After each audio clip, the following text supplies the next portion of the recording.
Hello friends, எல்லோருக்கும் வணக்கம்.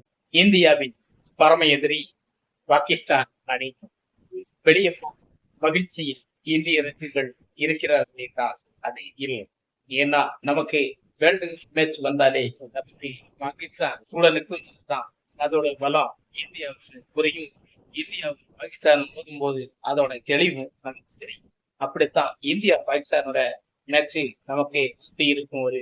ஆனா நிச்சயம் இந்த மேட்ச்ல 119 ரன் தான் இந்தியா எடுத்தது. இந்த மேட்சை பாகிஸ்தான் 100% வெற்றி அடையும் தான் நம்ம நினைச்சோம். ஆனா அங்க நடந்தது வேற.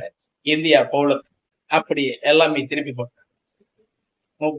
பும்ராவை நமக்கு நிச்சயமாக பாராட்ட வேண்டும். அவருடைய ஒவ்வொரு 4 ஓவரில் 24 பால்களும் அவரை கச்சிதமாக வீசி பாகிஸ்தானை பேட்டிங்களை அடக்கினார். அதனால் இந்தியாவுக்கு வசமாக இந்த வெற்றி நமக்கு கிடைச்சது. 6 ரன்களில் வெற்றி அடைந்தது அவ்வளவு சுலபமான விஷயமா?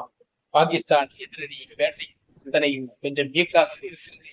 ஆனால் அந்த அமெரிக்கா நியூயார்க் பிச்சில் இந்த ரன்னை அடிப்பது மிகவும் கடினமான ஒரு இலக்காக நமக்கு தெரிகிறது. ஏன்னா அந்த பிச்சின் கடினம் அப்படி இருக்கிறது. பவுலர்கள் மட்டுமே சாதகமான நியூயார்க் பிச்சில் பாகிஸ்தான் இந்த ரன்னை அடித்துவிடும் என்றுதான் நல்ல தூக்கலப்புற பாகிஸ்தான் கோட்டை விட்டது. இந்த வெற்றியின் விளிம்பில் வந்த பாகிஸ்தான் தோல்வி அடைந்தது மிகவும் வருத்தத்துக்குரியது.